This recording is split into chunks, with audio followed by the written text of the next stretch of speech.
and she's going to talk about her research, which is very topical for this, reducing gender disparity in STEM from kindergarten to professional life. I'm very excited to hear about your work. Thank you very much.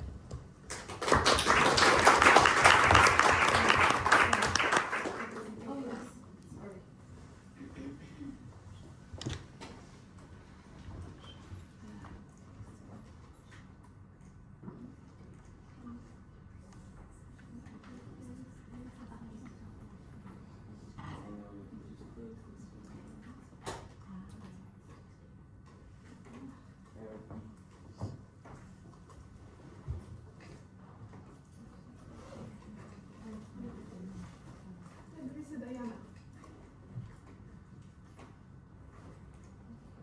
So, This one, this one.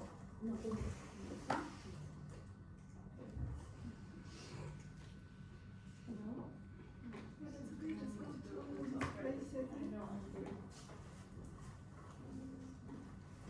Yeah, it's not here, it's showing this. there we go. Yeah, thank you, thank you. So, can you hear me properly or, okay, thank you. Thank you very much for inviting me to talk in this conference about this research that is the result of a project from the IGNITE program. That's why I also know the Dean of IGNITE that visited us one time, and a project funded by the British Council. One project was to focus on reduce gender disparity in STEM from kindergarten to professional life, and the other is from high school to professional life. Do you want to speak then? If you want, there is one more. Well, do you want me to use the microphone? Okay, otherwise, let me know, please. So, this is the outline.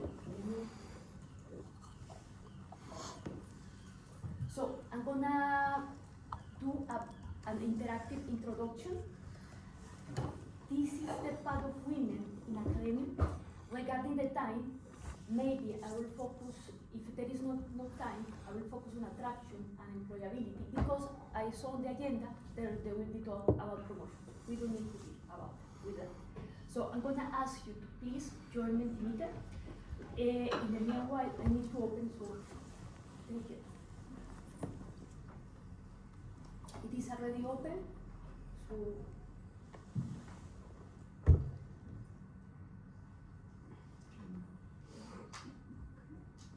Somebody has been able to join? Just wait for the host to start the quiz. Yes, I need because I need to open it here.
I think it's with the profile of someone else. Oh, it's Julie's. Yeah, Julie's. Yes. That's what I asked as well, yes. So you will have to Do you have to log out? Yes, yes. So, Yeah. So other other profile, Yeah. process, yes? Yeah. Okay.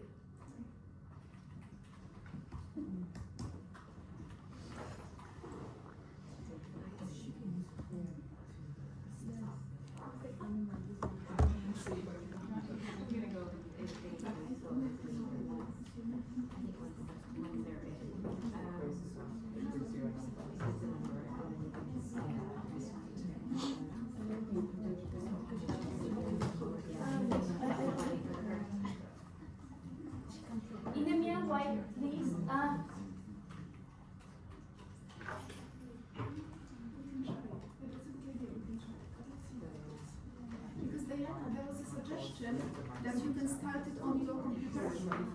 I think we are about to make it.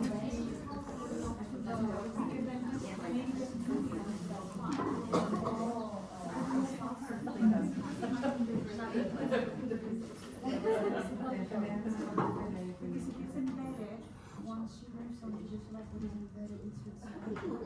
Yeah, but sometimes you have to just do it.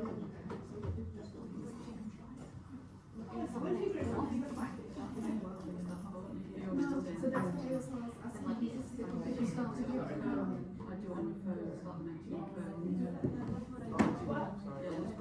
While she hears that, a couple of announcements. There's a fire alarm test that's going to go off, and we're going to say at the beginning. Just ignore it. And if anyone has any posters when they get a chance, there's the poster boards are they're up there.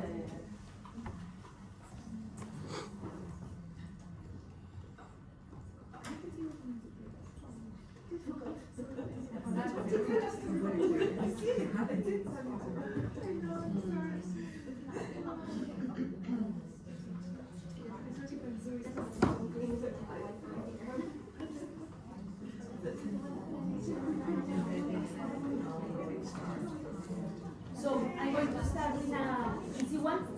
Okay.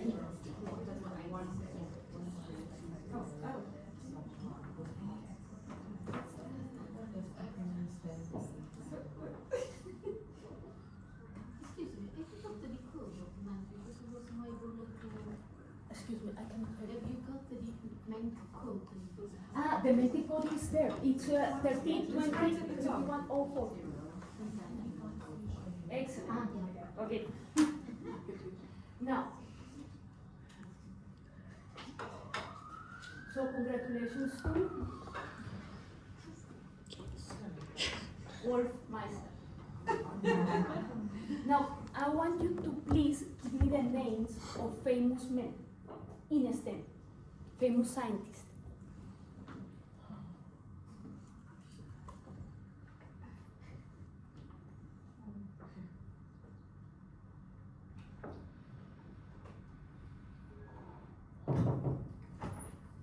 Sorry about you. Yeah. We're just going to test the fire alarm. Okay, It's for 10 seconds. No. thank you. Okay, now I'm going to ask you, Albert Einstein is Isaac Newton, thanks. Now I'm going to ask you to tell me the name of famous women.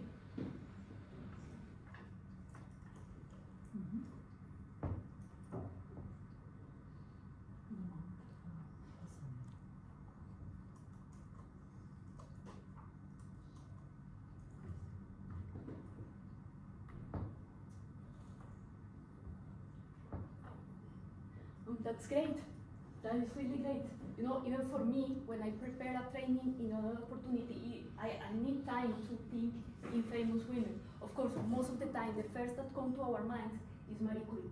Thank you very much for your contribution. To avoid to come back to Mentimeter, I'm going to continue with the next question, and later you will see why I do this question. So this toy, a kitchen, for a kitchen, it's a toy more suitable for a boy, for a girl, for both. You don't know, prefer not to say.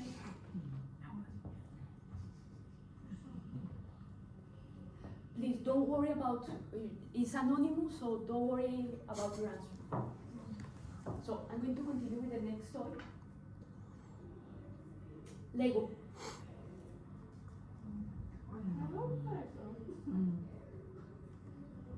Thanks. Now I'm going to continue with the next one. It's a motorcycle.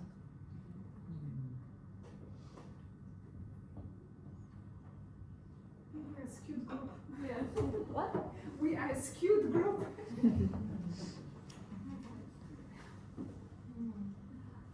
Puzzle.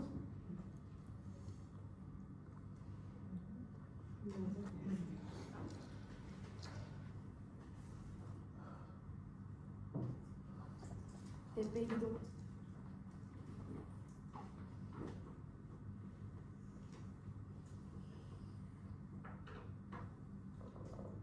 I think this is the last this is these small models of trucks and machinery for construction.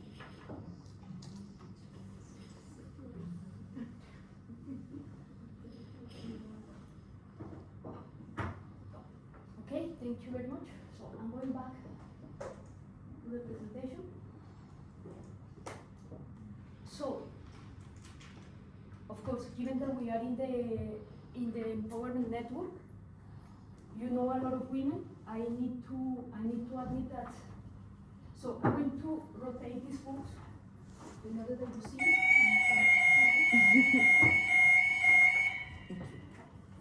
Thank you. So these are names.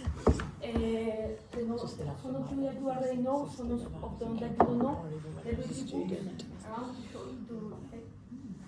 So the question is why we don't have more women like those women that I mentioned before. Well, I know that most of you have already things in mind. And the problem is, the first problem that we have is attracting women to STEM.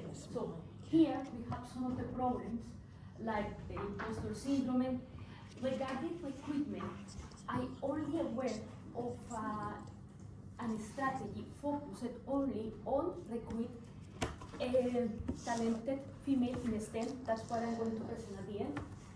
This is a mindset that are linked to stereotypes and implicit bias, and present STEM as highly competitive and difficult. And for some teenagers that are really interested in mathematics or science, they are fear of isolation because it's not well seen that you are interested in STEM. You know, so those who had sons or daughters know how teenagers are worried about popularity. Now, there is some research that indicates that the interest of girls, they need to lose confidence in STEM at age. But you know, it's not that today I am 14, tomorrow I'm 15, and today I don't want I'm not interested anymore in sciences or in technology. It's a process that starts from the infancy. Then here there are some strategies to attract women to STEM. I'm pretty sure that in this field, in this group, we have discussed that. You have discussed that. Today, I'm going to focus on two that is celebrate female roles and break stereotypes. That's why there are those books around. To this point, I'm going to bring the case of Iceland. Iceland is a country located in the very north at the south of the North Atlantic. And this country, I take it as an example because it's declared a country that is champion in women in STEM. 35% of women there graduate in STEM. It's they offer the highest average female payment, around $79,000 per year. It has the lowest gender gap in Europe, 10% in payment. And the paternity leave is compulsory, and they have a tradition of women in leadership roles. So they have several prime ministers. Now, why they have this advantage over other countries in Europe and in the world? They have implemented the head-lead model. This educational model for nursery and primary school, it's a model that promotes equality among children to break stereotypes of counteracting since the infancy. Cardiff University is an institution of higher education, but we are not primary or nursery education, but still, some of you are mothers, some of us, and we are not, but we have nephews, yes, and we need to start from the infancy because for higher school is already late. So that's why I was interested to present this model, because it will be useful to start breaking those stereotypes in the infancy. So what is particular about this model is that they are single gender. So they separate girls and boys. Why? Because they need to extend qualities that are usually underdeveloped on each gender. So all the children practice the same tasks. They have the same curriculum, but they have some tasks that are different. So I'm going to rotate the book that explains this methodology. Now, what is the idea? In the case of girls, they encourage girls to be more assertive, more independent, more adventurous. Tell me. Sorry. This looks so interesting, but if you could please use mine. Ah, yes, sure. It would be really useful. Thank you very much. Let me see because. Hello? Yes. Yeah, thank you.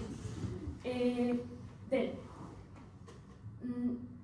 I said that for girls, the idea is to make them more independent, more adventurous, and more assertive. So here what we see is 3 years old girls following a kind of risky path.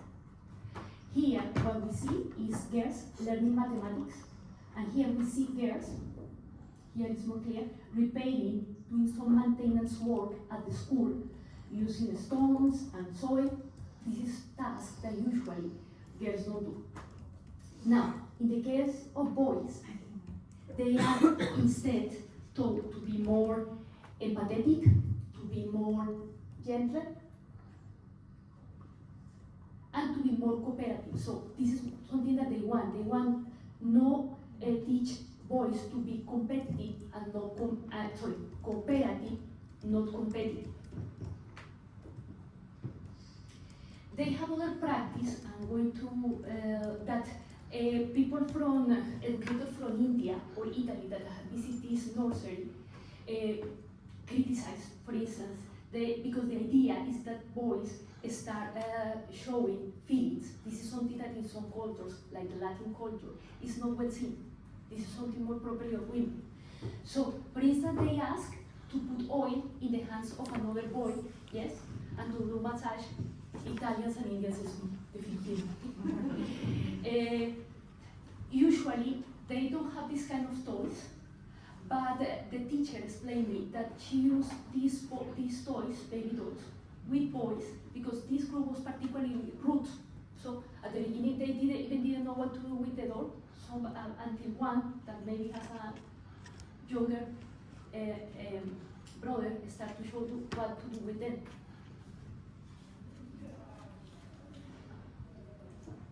Now, this is the schematic explanation of this method. So, what they tries to transform the collective behavior of women, of girls, and the individualistic behavior of boys.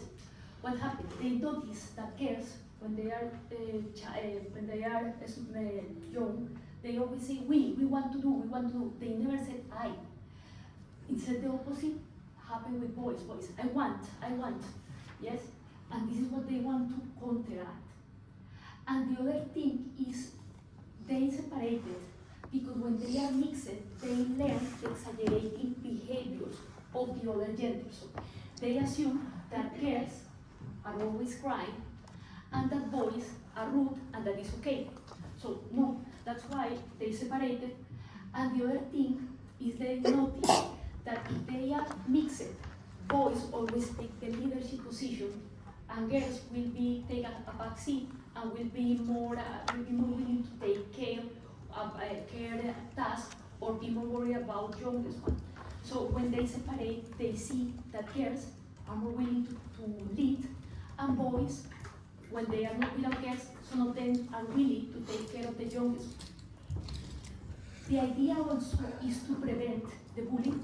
So what this method tries is to avoid this, yes, and to have more of this. This program lies on 3 pillars, these 3, and these, each course is 2 months, so 1 year, and they develop social and individual qualities, and they are intercalated, so 1 month, 2 months, they work on respect, a social quality, the other month they work in independent, that is more an individual quality, and like that, they interchange to teach them social and individual qualities. Now, this is the daily routine. Don't think that they are always separated. They are together for lunch, and they have a choice and play time. What happened?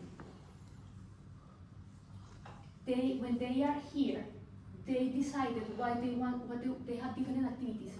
Each boy decide what they want to play, and they have an option, and they go in peers. So they learn also to work in teams. I was talking to the director of the nursery school at the university, and she said that this is important because we take many decisions for the boys. We say when they go to the bed, when they have to eat, so we have at least given them some choices. So this is what they try.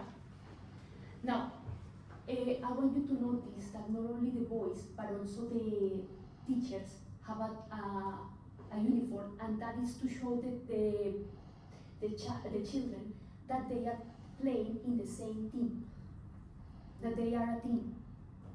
Now, the question about the toys, and don't worry about your answers, is that in this method, traditional toys are replaced by open-ended materials, such as wood blocks, water, stones, numbers, and sticks.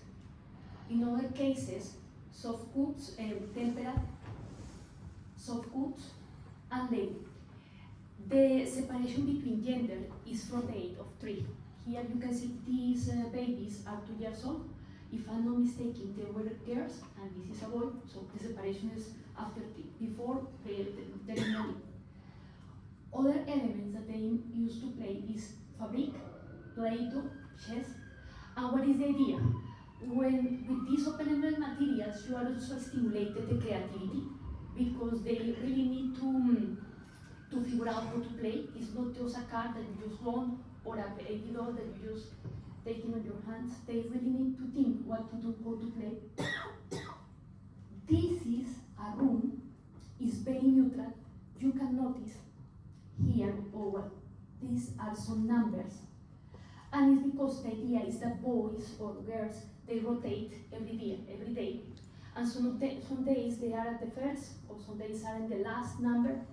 And this is to teach them resilience, that sometimes they can be in the middle, or at the beginning, or the end. So they learn how to assume when you are in good times or in bad times. That's the rationality that they have. This is the wardrobe, the playground. I have a video, it says presented for the founder of the method. Let's see.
I found a bit strange that it asked me my password just to enter to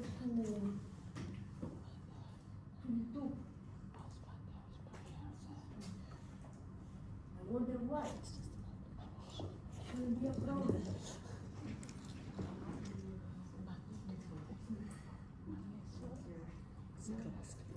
I never say that, it's still just scared.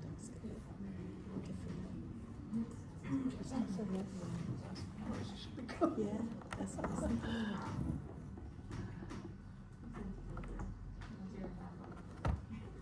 Again, I have to destroy my password.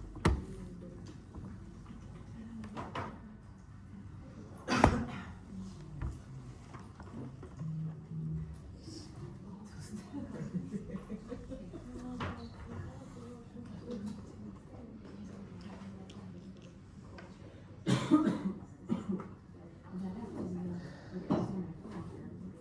we are talking about technology. We cannot stay without.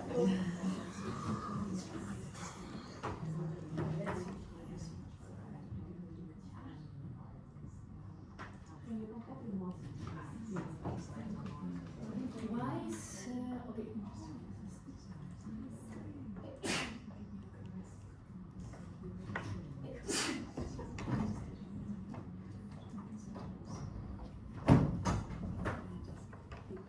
Okay.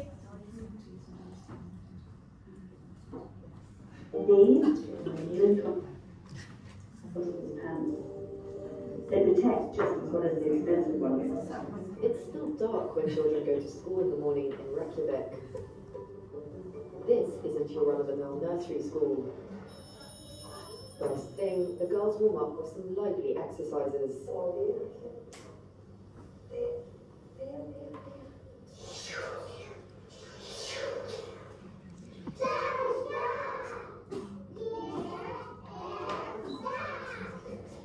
While the boys have a more mellow start to the day.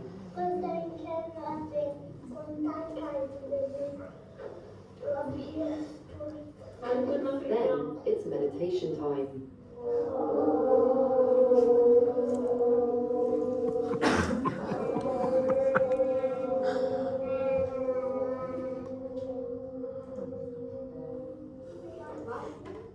Children are taught to go above and beyond what's considered normal for boys or girls.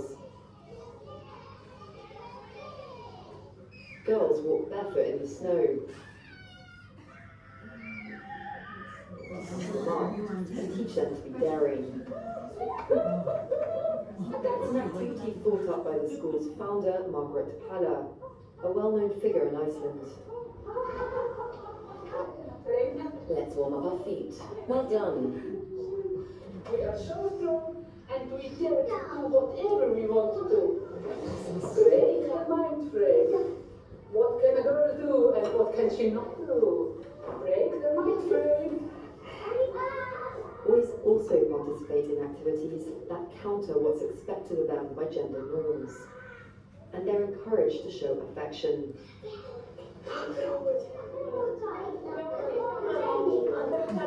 This is something that I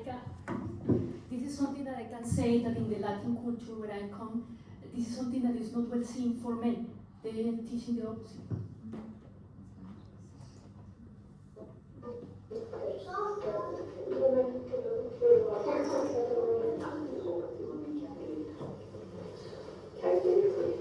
Women and girls have no monopoly on emotions. Boys and girls only have an hour together a day. Any more, according to Margaret, and the boys start to dominate the girls and take over the space. They build bonds through games with strict rules. We want them to respect each other, so this is all about respect and real communication. 1 in 10 children in Iceland goes to this type of private nursery school. The teaching style was criticised when it first emerged 30 years ago, but very quickly, parents became huge fans. I think it's strong to be able to show feelings and to show others.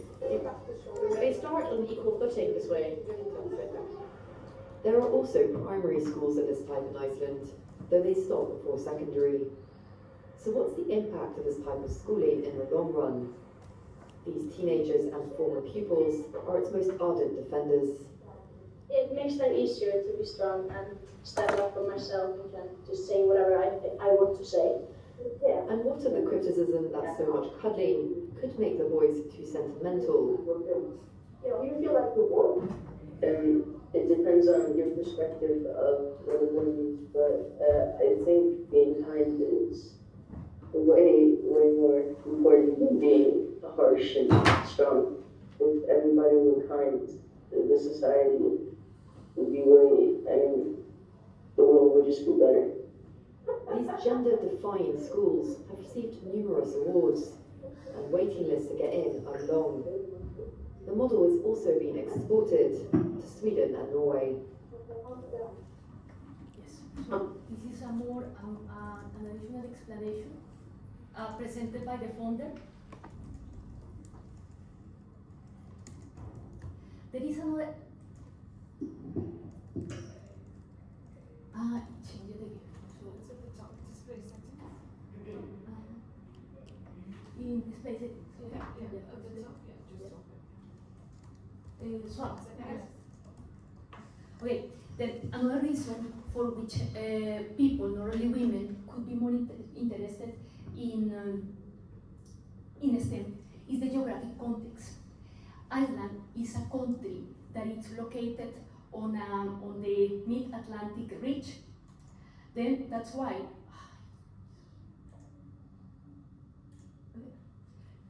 they have earthquakes, they have volcanoes, they have glacier rivers, they have winds, the data I visit, they have winds of 47 kilometers per hour, and they have the northern lights. So all of that geographic context made that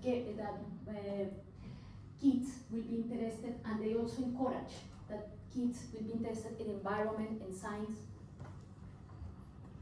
Now, enrolling women. Now that we managed to attract women to STEM, how we managed to enroll. So this is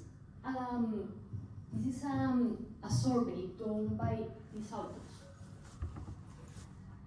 and this is what they found. That there are some individual obstacles that goes from aptitudes, skills, abilities, from the very important to the less important. The self-confidence that related to imposter syndrome is the most important. Now, these are factors that discourage enrollment of women in STEM. So preconception, lack of role model. I want to mention that because we don't need to go so far to Marie Curie or to Rosalind Franklin or to Ada Lovelace. You as mothers can be also role models. Yes? Now, psychological influence, incentive policies. This is something that I will explain in employability. Lack of vision of opportunities, insufficient access to education material, that's why I'm updating those materials. Fear of unemployment after graduation, and misperception.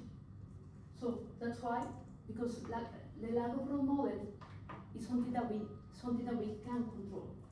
Now, what can contribute? The access to technology, the access to the school, the performance of the school is a predictor of the performance at the university. So again, access to role models, collaborative environments. The income of the family is also correlated with good opportunities for education, but it's also it's good to explain girls that usually the income for those working in STEM is higher than those who work in other fields. There is a lot of opportunity of professional growth because in technology, technology is always advancing. Also the science, you always need to be learning. So the other option is to join associations that also create a network like the Our Network. Now, the retention of women.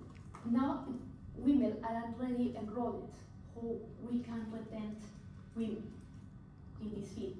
Well, there are some barriers that are more in the past, like Marie Curie. Marie Curie didn't have the opportunity, have to study in a university that was clandestine, but still we have several barriers that is necessary to counteract. So there are some institutional factors. This is more for undergraduates, but still apply for us who are working. Again, from the very important to the less important, and the most important, actually one of the equally important, is the environment in the classroom or in the work. So to come with mentoring, the commitment of faculty, campus climate. So there are also actions that contribute to the retention of women in STEM. And according to some authors, it integrates these three spheres: academic, professional, emotional and social. So they find to come with mentors, to have women from diverse backgrounds, celebrate achievements of women, mentoring, provide support, nursing programs. This is something that I know that in the bioscience they managed to get I think the silver award, the Antenas One Silver, and they managed to find places for lactation, for breastfeeding. We need to learn how to ignore stereotypes, and actually, for that and for starting with girls, I'm going to distribute these books online. So, and this one is when we start for breaking the stereotypes. Again, since the infancy.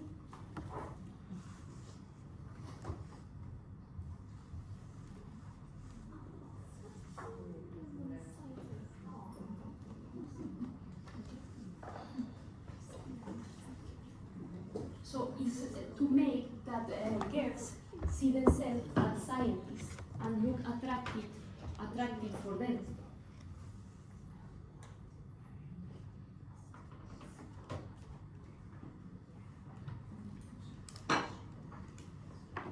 So these other proposals, like have a mentoring program that prepares female students, more advanced students, invite speakers like today later to share their experience that usually are hard. This is something that the funding councils have been working on, is stop the time clock for your parents and give opportunities of part-time enrollment for those who have care activities. The ethnic model that I presented is good because it's not here, but it's women that work in STEM need a network that start from their family, and that this model teach children that they also have to support their mother, and they can also support with care activities at home or with chores at home, and facilities for student parents, like a special office in which they can have toys, they can have elements for the children, because I am aware that the daycare is very expensive in this country. It provides a special financial aid to single parents, create a student's parent support group. Now, women working in STEM. There are not so many policies specifically focused on attract talented female, but the University of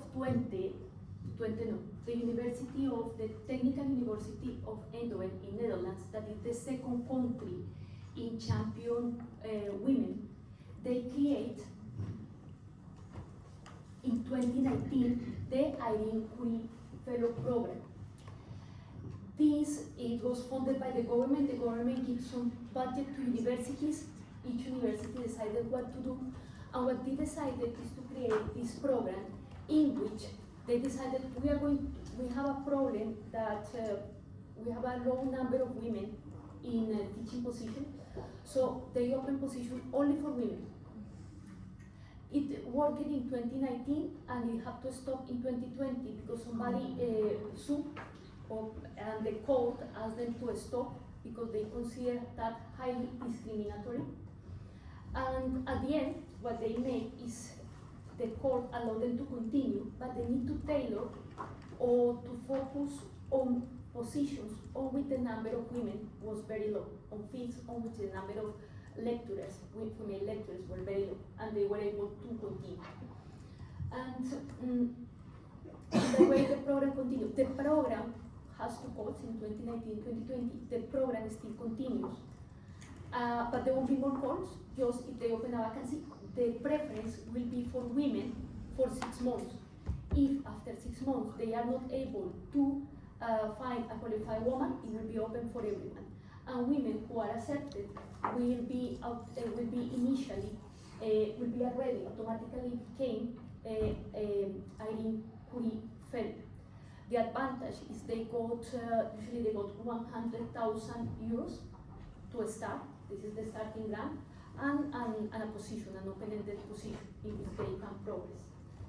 I'm going to explain The professor era de Evangelina de Meruti, who is the chief officer of this university, will explain it better.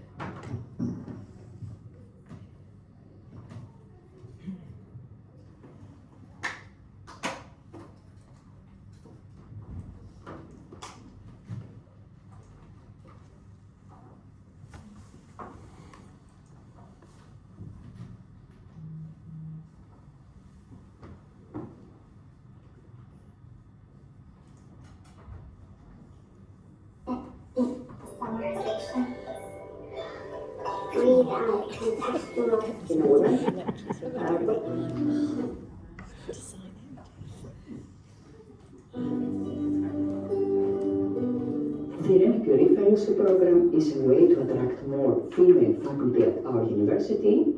This means that a vacancy was open for the first 6 months only for female. Moreover, females got €100,000 to set up their research after coming to work in our university. The program runs already 5 years and we plan to run it another 5 years.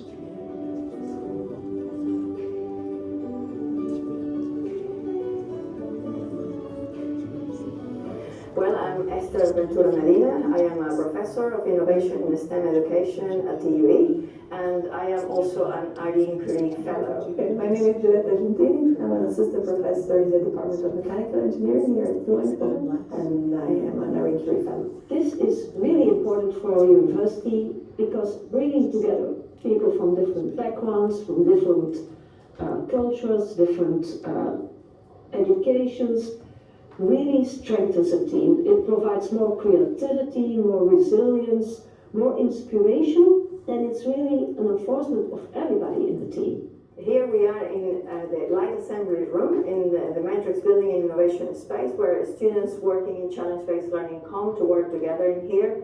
One of the problems that we have sometimes is that we assume students know how to work in teams, but they not necessarily do. And my research focuses around how are students learning teams, and learning from that, how is it that we can design learning activities much better.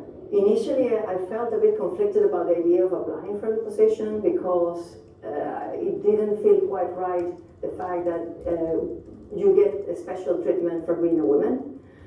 But on the other hand, I also recognize the fact that the situation in academia with women in STEM is very difficult, and unless action is taken in the short term, nothing would change. We have noticed that if we just let people select the best candidates for a position, they will select similar others.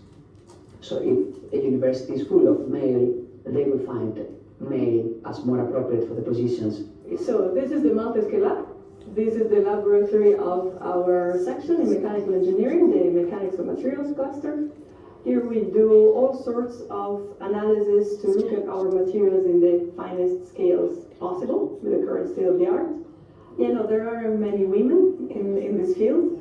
It's changing slowly but steadily. We're getting there. It depends a bit on the school, on the department, on the label of the department sometimes. So we are not there yet. We don't have 30% in all faculties, but what we do see is that throughout these 5 years, the inflow of women and men is 50-50. So we are going in a good direction to reach our goals soon. It's a process. And I hope that us, slightly more senior people in the faculty body, are serving as role models for the new generations. I think that's one of the goals of their inquiry programs. So for me, it has been really a big success. I arrived 2 years ago, and since I've met a number of people, I have been collaborating with others that are really giving good connections, and I hope that I retire here and see much successes on this space of the Curie Fellowship. So I am an assistant professor now, and the typical path will be to grow as an associate professor and then a full professor here at UE, combining all of the pillars that the job implies, which is research, education, impact, policy. I like the diversity of the faculty job, and I hope to keep doing it here at UE.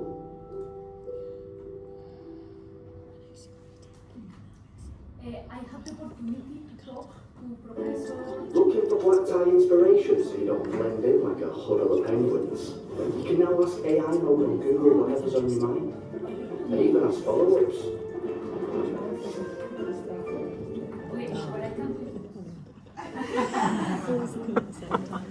And then, just so,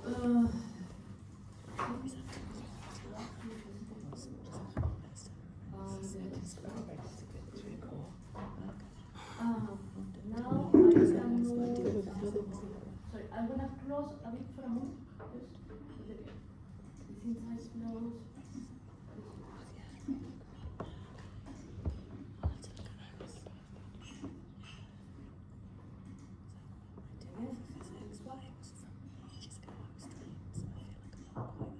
Now, just to finish, because I think I already, I invite you to visit the website of these two projects, in which you will have the opportunity to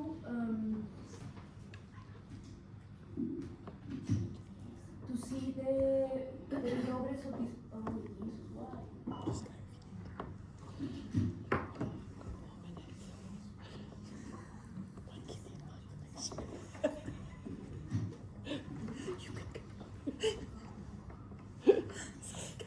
Yeah, it's the website of the project. The interviews with Irene fellows are here.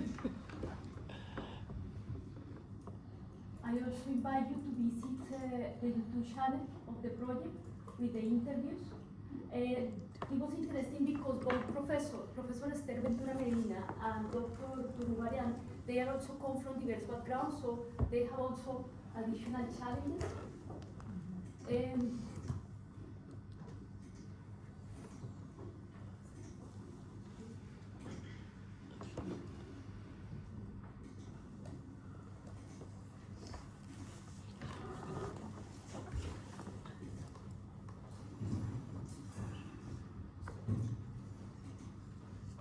So the actions for during professional life is, and its need for mentoring is the opportunity to have, this is what empowerment does, the opportunity to discuss career paths, encouraging practice talks, mock interviews, providing information of issues, on issues women face, seeking in academy or job in academy or in the industry, and this is something that is particularly problematic.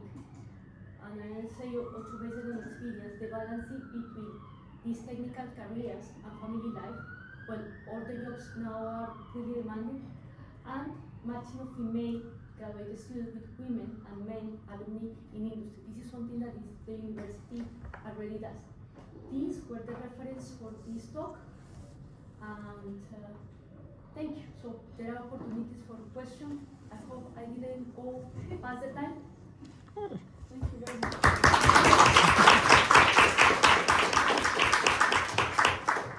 So we maybe have time for one question, and then you can also speak to Diana on the coffee break, which is next. So any questions? Okay, I go with one question. I'm trying to process the kindergarten nursery thing. I think I love some of the activities they do, but I have the bugging thought of if you separate them so early on, especially if it continues then in primary school, aren't you kind of impeding in their head that they are different? So part of me sees that constant division as reminding you you are not the same.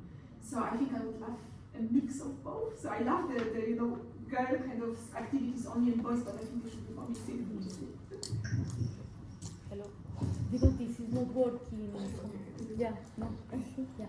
Yes, but still, we need to acknowledge that we are different, women and men are different.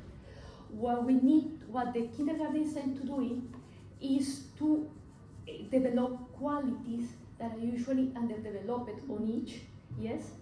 And that's why they prefer to separate them, but they join together still for playtime sometimes, and for meals, but for teaching, they need to do different emphasis. That's why, yes, you don't need to teach girls to hug each other. This is something that girls usually does, yes? Or at least it's not bad seen, yes? But it depends also on the culture.